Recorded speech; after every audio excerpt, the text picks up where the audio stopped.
ጤና ይስጥልን እንደምን አምሽታችኋል ውድ ተመልካቾቻችን ከአባይ ቴሌቪዥን የሚተላለፍላችሁ የዕለተ ሐሙስ ህዳር 18 ቀን 2018 አውደ ዜናችን ተጀምሯል። በምሽቱ የዜና ወጃችን በርካታ ዘገባዎችን ወደ እናንተ እናደርሳለን። የቢዝነስና የምጣኔ ሀብት ዘገባችንም ሰዓቱን ጠብቆ ወደ እናንተ የሚደርስ ይሆናል። ከዜናዎቹ ጋር ራቢያ ከድር አብራችሁ ቆይታ አድርጋለሁ። አብራችሁን ቆዩ። በመጀመሪያ ክፍለ ጊዜ የመረጃ ጥንቅር ሰዓታችን ኮፕ 32 ከዚህ በፊት ኢትዮጵያ ካስተናገደቻቸው ጉባኤዎች በአይነቱ ለየት ያለ መሆኑን መንግስት ማስታወቁን ከማዳበሪያ ግዢ ጋር በተያያዘ በመንግስት ላይ 5.6 ቢሊዮን ብር ጉዳት በማድረስ የተጠረጠሩ 11 አመራሮች ክስ መመስረቱን እንዲሁም ኢትዮጵያ በህገ ወጥ ደላሎች ተታለው ወደ ተለያዩ ሀገራት በመጓዝ ለእስራትና ለሞት የተዳረጉ መሆኑን የውጭ ጉዳይ ሚኒስቴር መግለጻቸውን የተመለከቱ መረጃዎችን ይዘናል። አብራችሁን ቆዩ። ኮፕ 32 ከዚህ በፊት ኢትዮጵያ ካስተናገደቻቸው ጉባኤዎች በአይነቱ ለየት ያለ መሆኑን መንግስት አስታወቀ። የተባበሩት መንግስታት የአየር ንብረት ጉባኤ ኮፕ 32 የቱሪዝም ሀብታችንን ለዓለም ለማሳየት ትልቅ መድረክ ነው ሲሉ ጠቅላይ ሚኒስትር አብይ አህመድ አስታውቀዋል።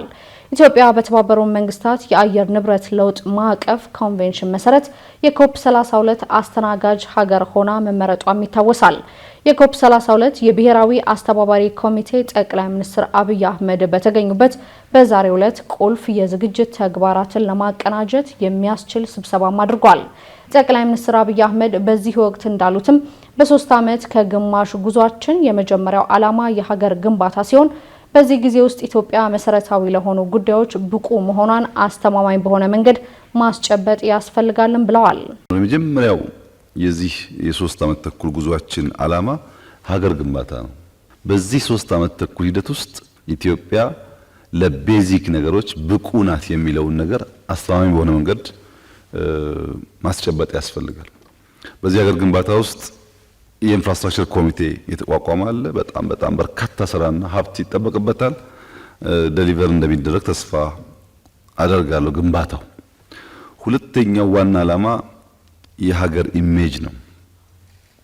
የሀገር ኢሜጅ ሲባል ኢትዮጵያ ጥሩ ሀገር ናት የሚለውን ለማስጨበጥ ብቻ ሳይሆን ኤንሸንት ስለሆን ብዙ ሊታዩ የሚችሉ ታሪክ፣ ባህል፣ በጣም በርካታ ነገሮች ያሉ ቢሆንም እነሱ ሁሉ ከቱሪዝም አንጻር ቢወሰድ 100% ኢትዮጵያ ያላትን ካፓሲቲ ለዓለም ለማሳየት ትልቁ መድረካችን ነው። በዚህ ጊዜ ኢትዮጵያን ያየ ሰው በሌላ ጊዜ ፕሮግራም እያደረገ አላቃትም አይልም።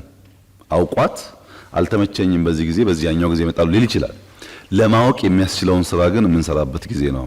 ሶስተኛው አገር ገንብተን ኢሜጅ ከሸጥን በኋላ ራሱ ዋናው ስራ ጉባኤዎቹ ወይም የሚያሰባስቡን ጉዳዮች በአውትካም ሌቭል የተሳኩ መሆን አለባቸው። ኮፕ 32 ከዚህ በፊት ኢትዮጵያ ካስተናገደቻቸው ጉባኤዎች በአይነቱ ለየት ያለ መሆኑንና ለቀጣይ ትውልዶች የሚዘልቅ ትሩፋት ሊገኝበት የሚገባ ትልቅ ጉባኤ ነው ሲሉ የውጭ ጉዳይ ሚኒስትርና የኮፕ 32 ተወካይ ፕሬዝዳንት ዶክተር ጌዲዮን ጢሞቴዎስ ተናግረዋል።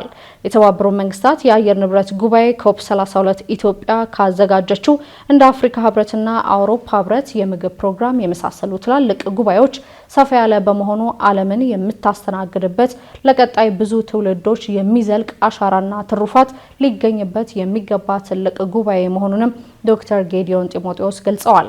የኮፕ 32 ተወካይ ፕሬዝዳንት ሆነው የተመረጡት ጌዲዮን ጢሞቴዎስ በወቅቱ እንዳሉትም ኮፕ 32 ከዚህ በፊት እንደ ሀገር ከተዘጋጁ የተለያዩ ጉባኤዎች የተለየ ሰፊና ውስብስብ የሆነ የራስ ልዩ ባህሪ ያለው ትልቅ ዓለም አቀፋዊ መድረክ ነው ብለዋል። ኮፕ 32 ስንል ይሄ ጉባኤ ከዚህ በፊት እንደ ሀገር ካዘጋጀናቸው ካስተናገድናቸው የተለያዩ ጉባኤዎች ከአፍሪካ ህብረት ከዩኤን ፉድ ሲስተም የተለየ ሰፋ ያለ ወሰብሰብ ያለ የራሱ ልዩ ባህሪ ያለው ትልቅ ዓለም አቀፋዊ መድረክ ነው። እንደ አንድ ሀገራዊ ፕሮጀክት ከሀገርም አልፎ አህጉራዊ ፋይዳ ያለው ፕሮጀክት አድርገን የምንወስደው ኢትዮጵያ ዓለምን የምታስተናግድበት ለቀጣይ ለብዙ ትውልዶች የሚዘልቅ አሻራና ትሩፋት ሊገኝበት የሚገባ ትልቅ ጉባኤ ነው። ስኬታማ ጉባኤ ማዘጋጀት ለኢትዮጵያ ብቻ ሳይሆን አፍሪካ ጎልታ እንድትታይ የሚያስችላት መሆኑን የገለጹት ዶክተር ጌዲዮን አፍሪካ ለአየር ንብረት ለውጥና ተያያዦች ለሚመጡ ጦሶች ተጋላጭ ተደርጋ የምትታይ ብቻ ሳይሆን የመፍትሄ ማዕቀፍ ምንጭ በመሆን አመራር የምትሰጥ መሆኗንም ለማሳየት መስራት ይኖርብናልም ብለዋል። ኢትዮጵያውያን በህገወጥ ደላሎች ተታለው ወደ ተለያዩ ሀገራት በመጓዝ ለእስራትና ለሞት እየተዳረጉ መሆኑን የውጭ ጉዳይ ሚኒስቴር ገለጸ።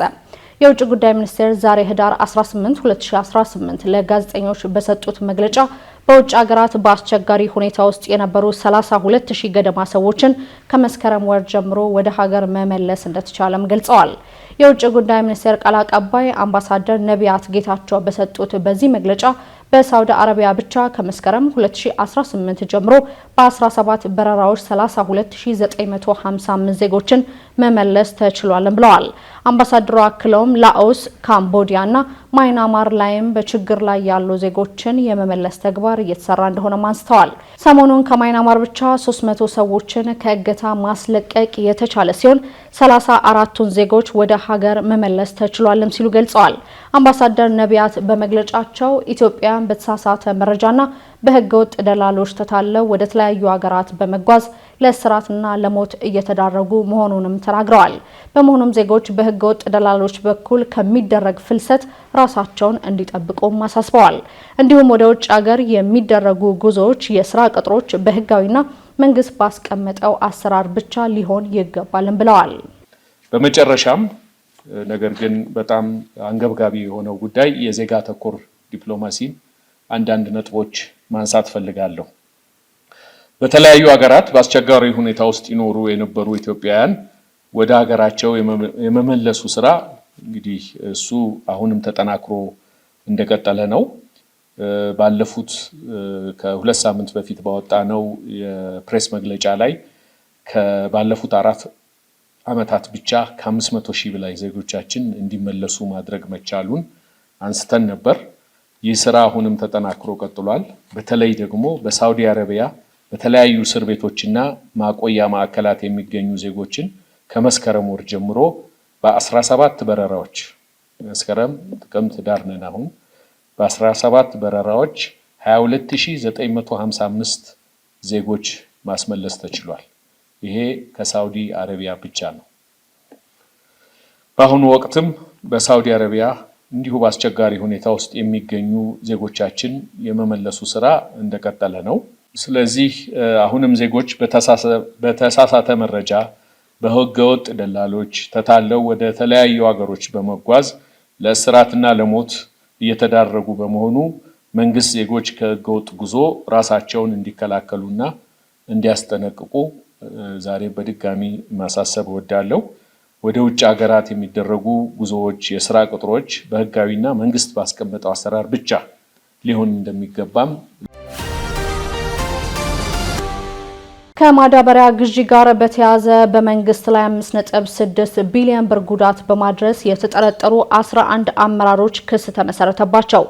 ከማዳበሪያ ግዢ ጋር በተያያዘ በመንግስት ላይ 5.6 ቢሊዮን ብር ጉዳት በማድረስ የተጠረጠሩ 11 ከፍተኛ አመራሮች ክስ ተመስርቶባቸው ወደ ማረሚያ ቤት መወሰዳቸውን የኢትዮጵያ ፌዴራል ፖሊስ ምስላቸውን በማህበራዊ የትስስር ገጹ በማጋራትም አስታውቋል።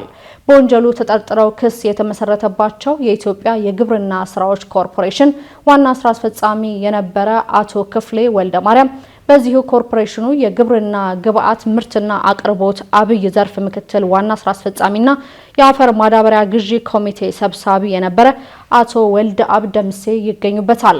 እንዲሁም የኮርፖሬሽኑ የኮርፖሬት ሀብት አመራር ዘርፍ ምክትል ዋና ስራ አስፈጻሚና የአፈር ማዳበሪያ ግዢ ኮሚቴ አባል የነበረ ተንሳይ ሜጫ፣ የኮርፖሬሽኑ የኮርፖሬት ፋይናንስ ዘርፍ ምክትል ዋና ስራ አስፈጻሚና የግዢ ኮሚቴ አባል የነበረች ወይዘሪት መንበረ ኃይለማርያም፣ የኮርፖሬሽኑ ከፍተኛ የግዢ ባለሙያና የአፈር ማዳበሪያ ግዢ ኮሚቴ አባልና ጸሐፊ የነበረ ሚሊዮን ገረመውም ተከሰዋል። በተጨማሪም በኮርፖሬሽኑ የግብርና ምርት ማሳደጊያዎች አቅርቦት ዘርፍ ስራ አስፈጻሚ፣ የኮርፖሬሽኑ የአፈር ማዳበሪያ ግዢ ኮሚቴ አባል፣ የብሔራዊ የአፈር ማዳበሪያ ግዢ ኮሚቴ ጸሐፊ የነበረ አቶ ሰለሞን ገብሬ፣ በኢትዮጵያ የግብርና ስራዎች ኮርፖሬሽን የግብአት ግዢና ትራንዚት ክፍል ስራ አስኪያጅ የነበረ አቶ ዘላለም ዳኜ ሮሪሳ፣ በኢትዮጵያ የግብርና ሚኒስቴር የግብአት አቅርቦት መሪ ስራ አስፈጻሚ፣ የብሔራዊ የአፈር ማዳበሪያ ግዢ ቴክኒካል ኮሚቴ ሰብሳቢ የነበረ አቶ መንግስቱ ተስፋ ይገኙበታል።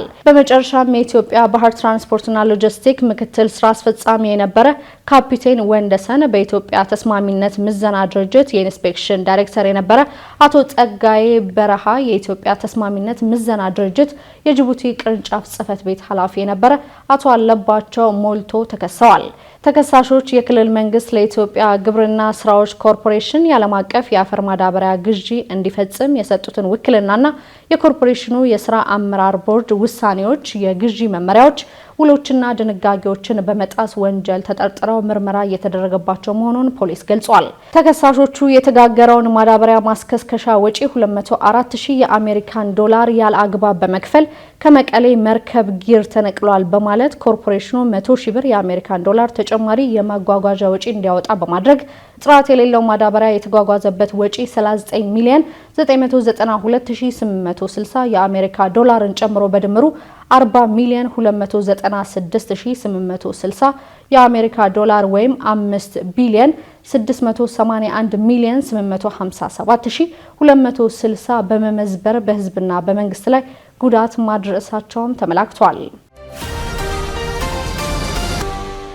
የተወደዳችሁ ተመልካቾቻችን እየተከታተላችሁ ያላችሁት ከአባይ ቴሌቪዥን የወደ ዜና የመረጃ ሰዓታችን አሁንም ቀጥሏል። ወደ ሁለተኛ ዙር የመረጃ ጥንቅራችን ስናልፍ ደግሞ ኢትዮጵያ ባለፉት ቀናት ከአሜሪካ ከፈረንሳይና ከኳታር ጋር በወታደራዊ ዘርፍ በትብብር ለመስራት የሚያስችል ንግግሮችን ማድረጓን፣ ኡጋንዳ ከኢትዮጵያ ከኤርትራና ከሶማሊያ ለሚመጡ ዜጎች የስደተኛ ምዝገባ ማቆሟን ማስታወቋን እንዲሁም በዓለም ዙሪያ የዋትስአፕ ተጠቃሚዎች ላይ ያነጣጠረ የሳይበር ጥቃት ዘመቻ መከፈቱን የሳይበር ደህንነት ቴክኖሎጂ አቅራቢ ማስታወቁን ጨምሮ ሌሎች መረጃዎችን ዘነበ ህሎፍ እንደሚከተል ያስደምጠናል።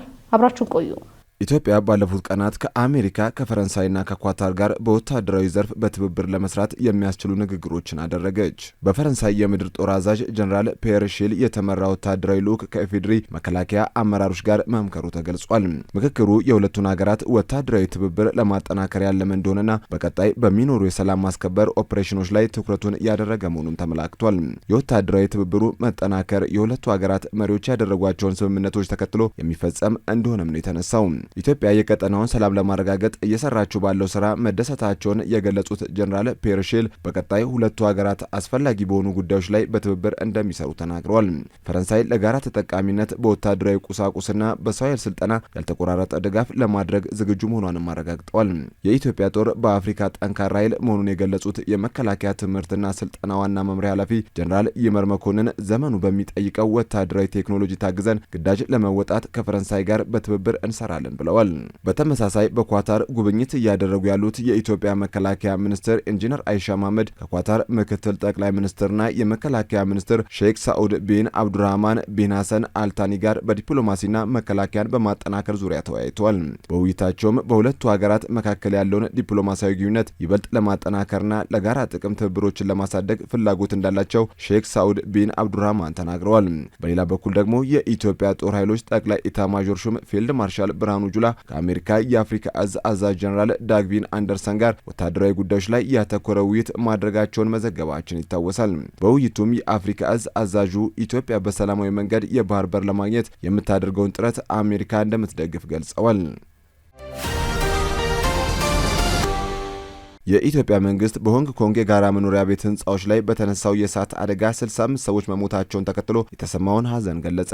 የውጭ ጉዳይ ሚኒስቴር በቻይና ሆንግ ኮንግ ከተማ በሚገኙ በርካታ የጋራ መኖሪያ ህንጻዎች ላይ በተነሳው አውዳሚ የእሳት አደጋ የበርካታ ሰዎች ህይወትን ማለፍ ተከትሎ የተሰማውን ጥልቅ ሀዘን ገልጿል። ሚኒስቴሩ ዛሬ በማህበራዊ ትስስር ገጹ ላይ ባጋራው መረጃ በአደጋው ለተጎጂ ቤተሰቦችና በዚህ አሰቃቂ አደጋ ለተጎዱ ወገኖች በሙሉ መጽናናትን እመኛለሁ ብሏል። ትናንት ምሽት የእሳት አደጋው የተነሳበት በሆንግ ኮንግ የሚገኘው ዋንግ ፉክ ኮርት ግዙፍ የጋራ መኖሪያ ህንጻ እያንዳንዳቸው 31 ወለሎችን የያዙ 8 የመኖሪያ ህንጻዎችን የያዘ ሲሆን ከአንድ ህንጻ በስተቀር በሁሉም ላይ የእሳት አደጋ አጋጥሟል የተባለው።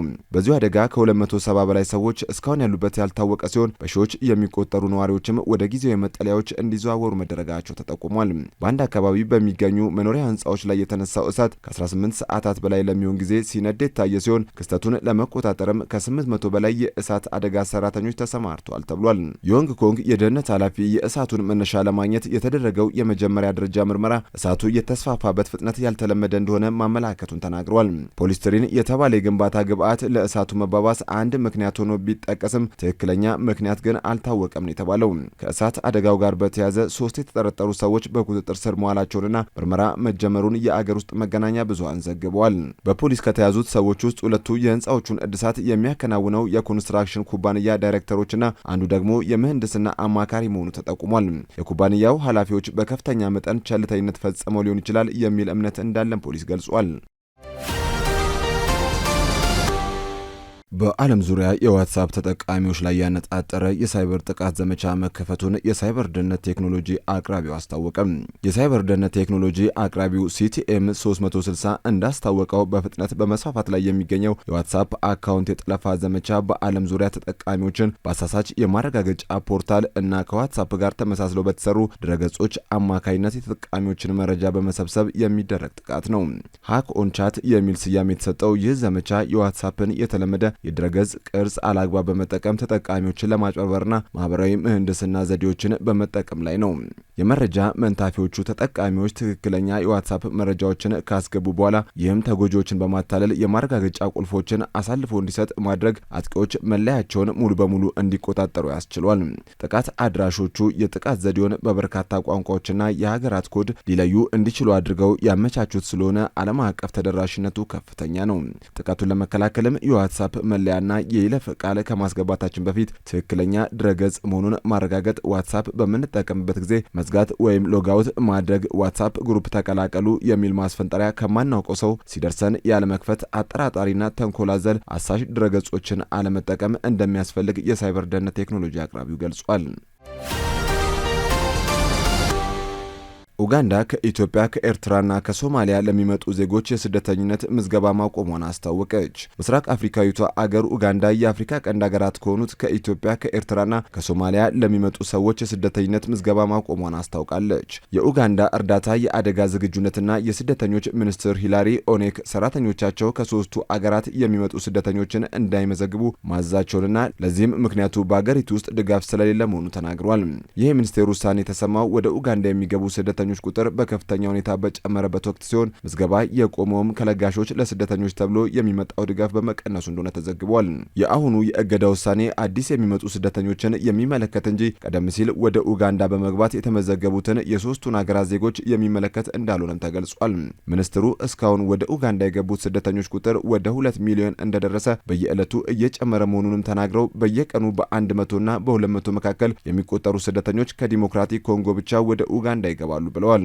ሚኒስትሩ እንዳሉት ኡጋንዳ ስደተኞችን ለመቀበል በየዓመቱ 2 ቢሊዮን ሽልንግ የኡጋንዳ ገንዘብ ታወጣለች። ቀደም ባሉት ዓመታት ከሶስቱ ሀገራት የሚወጡ ስደተኞች መዳረሻ ኬንያ የነበረች ሲሆን ከቅርብ ዓመታት ወዲህ በተለያዩ ምክንያቶች የተነሳ ኡጋንዳን የተሻለች አድርገው በመምረጣቸው በርካታ ስደተኞች ከኢትዮጵያ ከኤርትራና ከሶማሊያ ወደ አገሪቱ እየገቡ መሆኑ ተመላክቷል። የተባበሩት መንግስታት የስደተኞች መርጃ ድርጅት መረጃን ዋቢ አድርጎ ቢቢሲ እንደዘገበው በአሁኑ ጊዜ በኡጋንዳ ውስጥ ከ56,000 በላይ ኤርትራውያን ወደ 50,000 የሚጠጉ ሶማሊያውያንና 16,000 የሚሆኑ ኢትዮጵያውያን ይገኛሉ።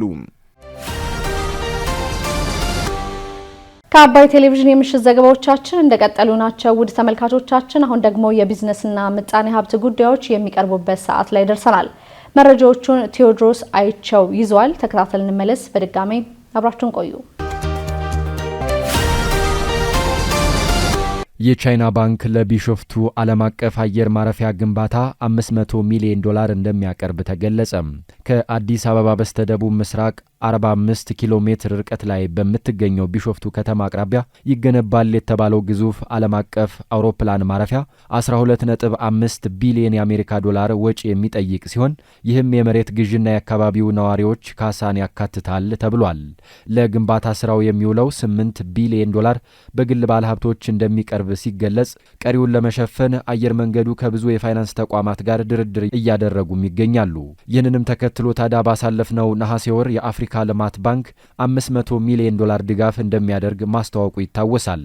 በተመሳሳይ በሞሮኮ ራባት እየተካሄደ ባለው የአፍሪካ ኢንቨስትመንት ፎረም ላይ እየተሳተፉ ያሉት የኢትዮጵያ አየር መንገድ ግሩፕ ዋና ስራ አስፈጻሚ አቶ መስፍን ጣሰው የቻይና ባንክ በቢሾፍቱ የሚገነባውን ዓለም አቀፍ አየር ማረፊያ ግንባታ ለመደገፍ 500 ሚሊዮን ዶላር እንደሚያቀርብ መግለጹን አሳውቀዋል።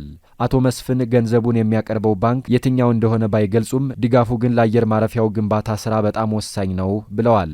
በዚህ ጉዳይ ከመካከለኛው ምስራቅ፣ ቻይና፣ ህንድ፣ አውሮፓና ከሰሜን አሜሪካ ጋር እየተነጋገሩ ሲሆን በተመሳሳይ ከዚህ ቀደም በፓሪስ ፈረንሳይ በተደረገው ስብሰባም የኢትዮጵያ አየር መንገድ ልዑክ የአውሮፓ ባለሀብቶች ለግንባታ ገንዘብ እንዲያቀርቡ ጠይቀው ነበር። ከወራት በኋላ ግንባታው ይጀመራል የተባለለት ይህ ዓለም አቀፍ አውሮፕላን ማረፊያ በ5 ዓመታት ውስጥ ግንባታው ተጠናቆ ዓለም አቀፍ የበረራ አገልግሎት መስጠት እንደሚጀምርም የሚጠበቅ ሲሆን በሙሉ አቅም ወደ ስራ ሲገባም 110 ሚሊዮን መንገደኞችን ያስተናግዳል ተብሎ ይጠበቃል።